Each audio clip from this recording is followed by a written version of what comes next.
Assalamualaikum everyone. I hope you all are doing great. So finally I got the chance to upload this vlog and I'm so sorry for the delay. लेकिन आज का vlog काफ़ी interesting होने वाला है क्योंकि हम इसमें आपके साथ शेयर करेंगे जापान का नेचर, यहाँ के कुछ फेमस टूरिस्ट स्पॉट्स और काफ़ी फन एक्टिविटीज़ और साथ में कुछ breathtaking views. So let's get started. We started this road trip at about 6 a.m. और हमारी डेस्टिनेशन है हाकुबा ओइके पॉन्ड जो कि नाकानो में है. It's a very beautiful place. Destination पे जल्दी पहुंचने के लिए हम सिटी की बाहर वाली रूट यूज़ कर रहे हैं.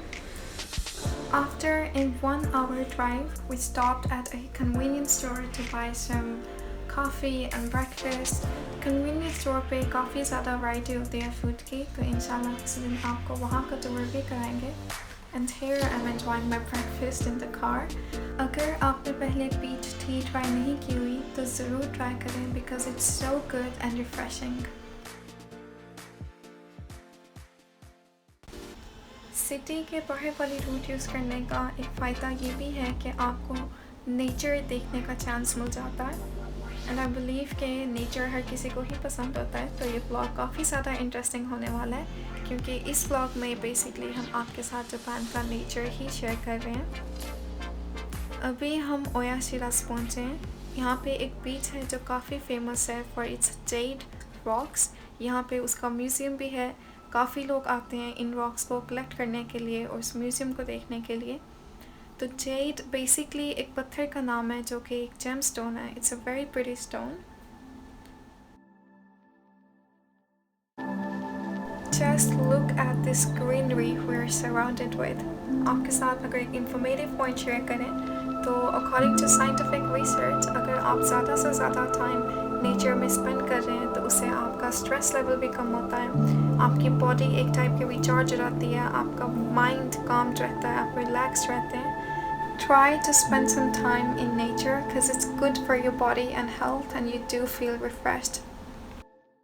And finally, we reached our destination.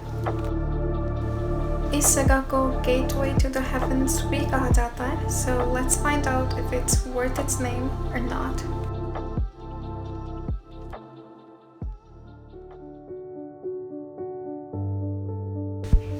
Subhanallah, just look at this beauty. It does live up to its name, the beautiful creation of Allah. आप जब भी इस तरह की जगह पे विज़िट करते हैं तो आप ये सोचने पर मजबूर हो जाते हैं कि अगर ये दुनिया है तो फिर जन्नत कैसी होगी. I mean, it's so stunning, so relaxing and so beautiful. मेरा बिल्कुल भी दिल नहीं कर रहा था यहाँ से जाने का and we just stayed here for an hour. Can you believe it? I mean, just look at it.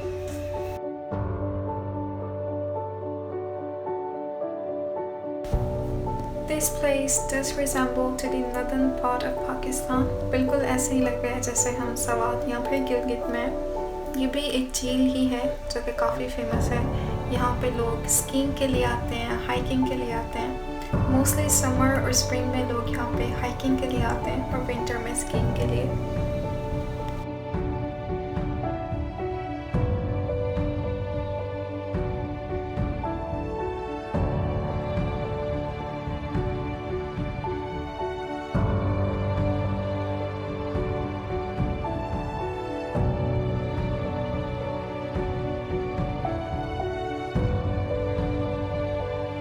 Mountains के ऊपर यहाँ पे हॉट स्प्रिंग भी हैं. इस लेक में लोग बोटिंग भी करते हैं, लेकिन फिर अचानक से बारिश होने लगी थी, इस वजह से बोट्स उन लोगों ने बंद कर दी थी. लेकिन जब हम यहाँ पे आए थे तो काफ़ी लोग इधर बोटिंग भी कर रहे थे. सो बेसिकली आप इस जगह पे काफ़ी चीज़ें इंजॉय कर सकते हैं, from boating to hiking to skiing. बस वेदर पे डिपेंड करता है. अगर वेदर जितना ही अच्छा होगा तो आपके पास उतने ही ज़्यादा चांसेस होंगे डिफरेंट चीज़ें ट्राई करने के. I am shocked to see how crystal clear this pond is. I mean, just look at it. आप इसके अंदर का ग्राउंड तक easily देख सकते हैं. That is so amazing.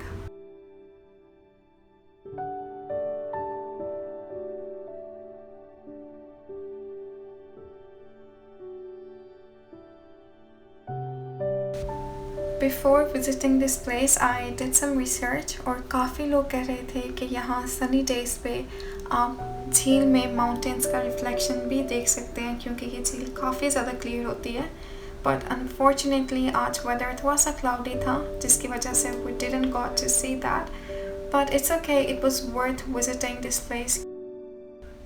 अगर आप इस व्यू को देखें जिस तरह क्लाउड्स ने माउंटेन्स को कवर किया हुआ है, बारिश हो रही है, हवा चल रही है, it doesn't feels like summer at all. बिल्कुल ऐसा ही लग रहा है जैसे हम विंटर में यहाँ पे आए हुए हैं. काफ़ी एक अच्छा एक्सपीरियंस था यहाँ पे विज़िट करने का. यहाँ से 15 से 20 मिनट्स की ड्राइव पर एक पार्क है जहाँ पे लोग रोप स्लाइडिंग करते हैं, क्लाइंबिंग करते हैं, ट्री हाउस भी बना हुआ है. बट मोस्टली यहाँ पे बच्चे ही ये सब कर रहे होते हैं. I didn't see any old person doing that, which is sad, but it's okay क्योंकि इसके बिल्कुल सामने एक चेयर लिफ्ट एरिया भी है जहाँ पे हर एज के लोग इसे राइड कर सकते हैं, which is a good thing. But unfortunately आज हम इसे राइड नहीं कर सके थे क्योंकि काफ़ी टाइम हो चुका था और बेसिकली हम यहाँ पे बारबेक्यू के लिए आए थे. So we had to head back towards home क्योंकि यहाँ से तकरीबन 3 से 4 hours की ड्राइव है घर तक की और इसके बाद हमें बारबेक्यू भी करनी थी. So we skipped this for today. पर इंशाल्लाह जब भी हम यहाँ पे नेक्स्ट टाइम आएंगे तो उसका व्लॉग भी आपके साथ शेयर करेंगे. आई होप कि नेक्स्ट टाइम हम यहाँ पे ऑटम में आएँ क्योंकि ये बिल्कुल व्यू चेंज हो जाएगा, ट्रीज़ का कलर चेंज हो जाएगा और काफ़ी ज़्यादा खूबसूरत लगेगा. तो काफ़ी मज़े का एक व्लॉग होगा. तो इफ़ पॉसिबल हम कोशिश करेंगे कि वो व्लॉग भी आपके साथ शेयर करें. तो अभी हम एक दूसरी प्लेस पे जा रहे हैं बारबेक्यू के लिए. तो उससे पहले अगर आपने इस चैनल को सब्सक्राइब नहीं किया हुआ तो सबसे पहले इस चैनल को सब्सक्राइब करें ताकि हम जो भी नई वीडियो अपलोड करें उसका नोटिफिकेशन आपके पास आ जाए और आप इजीली उस वीडियो को देख सकें. और अगर आपको ये वीडियो पसंद आए तो इस वीडियो को लाइक भी ज़रूर करें because it will raise our motivation.